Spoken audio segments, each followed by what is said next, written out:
Rev up your engines!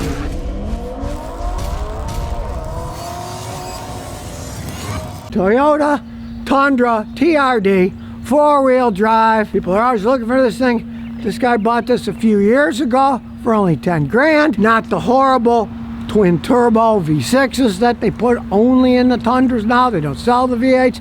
Big mistake, Toyota, because this thing has 250,000 miles on it. Still runs perfectly fine. 4-wheel drive because it's a TRD. Got a nice big bed, and sure, it's lived up north its whole life, so this got hit by a trailer. There's a little rust there. You're always going to get rust. But this baby was made in San Antonio, Texas. Still the original frame, because I've never seen a San Antonio one that had those rotten frames. This one lives up north. Hey, its whole life. Came from New Hampshire, came down to Connecticut. It's still in excellent shape. And as we look under the hood, we see why people buy them. Well, why they used to buy them.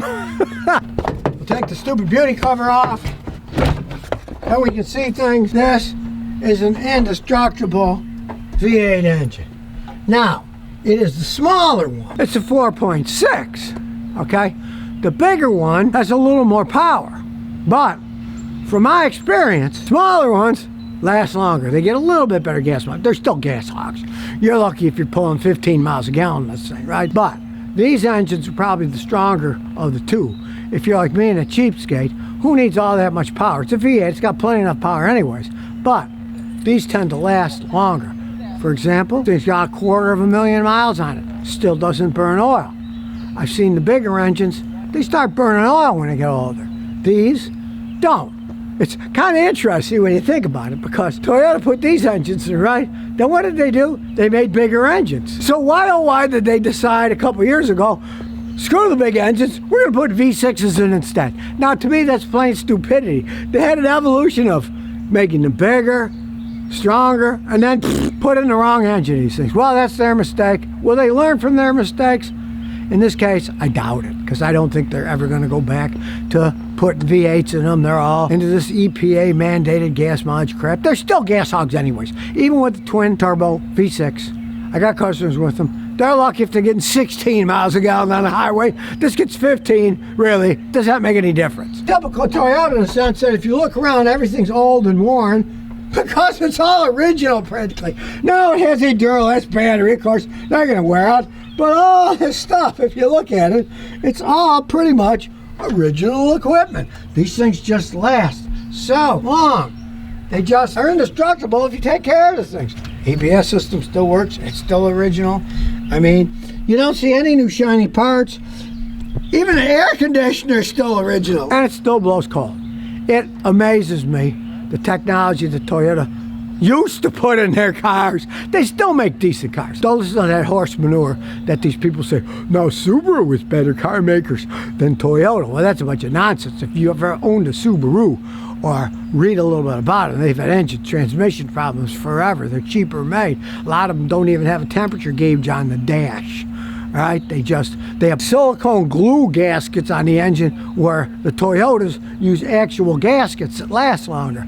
Anybody that says Subaru's better than Toyota, they got rocks in their head. They don't understand. But back when they were building these, this is the epitome of long life quality, and pretty much you don't do anything except change the oil. He had to change one of the ignition coils, it cracked. Woo! That's a big expense, you know? We look inside.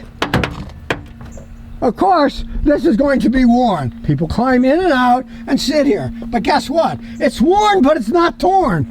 That's how I tell people. These aren't seat covers. These are the original seats. Get cloth seats if you want long life. They're warm in the winter. They're cool in the summer. Now, these armrests, this stuff always comes apart. That's typical. You could reupholster that if you wanted to. And you could say, he's got a few tools in here.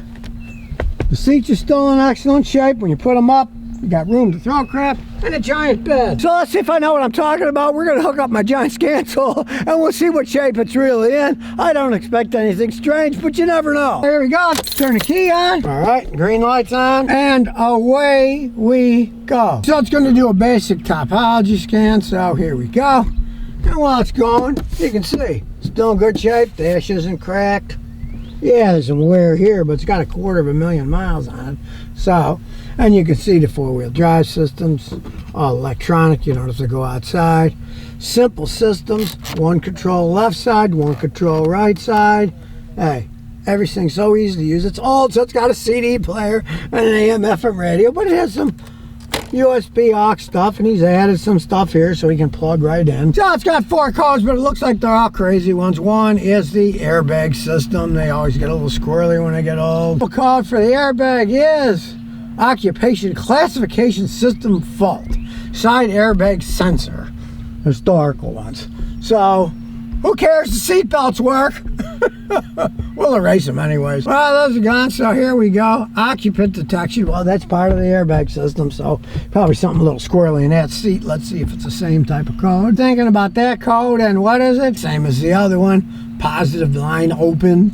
So there's a short in the wiring there somewhere. Now this one may or may not erase. We'll see. Well, I'll erase it for the time being. And then the last one is the tire pressure monitoring system, I'm sure. One of the tire sensors or more aren't working. Oh, we'll see what that code is. Data from transistor 4 not received. Well, yeah, the battery's probably dead. Tire pressure gauges cost $10. Stick one in a glove box. Start her up, and we're gonna look at live data. Now, here's a weird thing that obviously there's a fault in the system, because it says the short-term fuel trim is minus 100%, which is impossible. It runs too good. And that little rattle you hear is the catalytic converter rattling. But on this year vehicle in Connecticut, the emissions testing is fair. It's real. It's like it used to be in Texas. They stick a probe in your exhaust, they measure it, and if it passes, you get it. Most states just use the OBD scanner, and if you have a trouble code, you immediately fail. Well, in Connecticut, they're obviously doing it the correct way. They're measuring it with the tailpipe analysis, and that's fair. Because if it passes, who cares what the stupid computer says, right? Now, originally, that's what they did in Texas. They ran them on a dyno, and they measured the gas coming out of the tailpipe. But those machines cost too much money.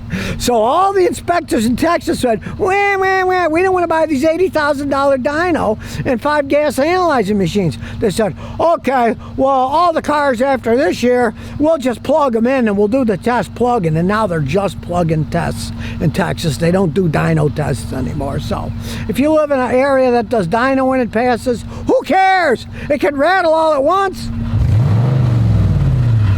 There's the little rattle, the cat rattling, but it still runs good and it passes the test. So we don't care. Nor that minus 100, that's total nonsense, right? I mean, it runs like a clock, doesn't burn oil, and it passes the tests all the time. So, some of the data, yes, was squirrely. Somebody probably disconnected sensors, but it passes the test. So we'll take it for a little spin. Well, I did lie. It doesn't have 250,000 miles on it. It's got 249,560. Soon it will. Backing up. There's no backup camera, of course. But it's idling so smooth. It's unbelievable for a vehicle with 250,000 miles on it. I got a four-wheel drive truck, so we don't care about the giant water lump that's up here. So here we go. We're not going to slow down. We'll just go over the lump. And yeah, it bounces around, but it makes it over. It does have a rattle, but that's the catalytic converter rattling. To the top of the hill. Nobody's on the right. Here we go. We'll give it some gas. This thing still gets up and goes. Yeah, it's a smaller engine, but it's still a Toyota V8. Sounds great. Transmission still shifts like a charm. Hey, this might be one that makes it to 1,000,000 miles. With the exception that it now lives in Connecticut, and some of the body's getting a little bit of rust on it from all that salt.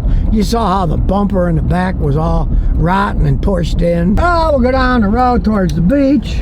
It's be a great beach truck with the four-wheel drive. You're not going to get stuck. It's high. It's got a V8 engine. It's got four-wheel drive. What's not to like? He says he doesn't use a four-wheel drive much except when there's slush and snow and it's deep, and then he puts the four-wheel drive on for snow and slush so it doesn't spin, and it works fine then. You can't be driving too many of these cars around with 250,000 miles and they're still running like this. It doesn't shake, it steers. I don't hear wheel bearing noises. They're still working. And here we go through all the rich waterfront properties here. A lot of Land Rovers. But there's a Toyota Avalon over there. We'll go back up the hill and head on back. Excellent shape. And you gotta love the sound of that V8. Listen to that, baby. It's music to your ears. So there you have it. Now, this really shows you something about Toyota, because part of the anti-pollution system doesn't even operate anymore. It's showing 0 volts and stuff. But the engine is so well made that it burns the fuel so efficiently that when they do emissions testing by plugging in the tailpipe and measuring the actual gas coming out, it's not polluting because they're so well made, even with 250,000 miles on it. Now you can hear the catalytic converter rattling. I would bet you that if you took the catalytic converter off, it would still pass the tailpipe test because they're so well made. Now if you can find one of these, hey, like I say, if you don't mind a little loss of power, you're actually better off with the 4.6 liter engine. It has a little bit less power, but they tend to last longer. Most of the larger ones, when they have 250,000, they might burn a quart of oil between oil changes. This thing doesn't. It's a stronger built engine. And don't even think about buying the new Tundras with the twin turbo V6s. For all those 100,000 engines they got to replace, right? They didn't have to replace any of these engines, and this is 250,000 miles later. So if you never want to miss another one of my new car repair videos, remember to ring that bell.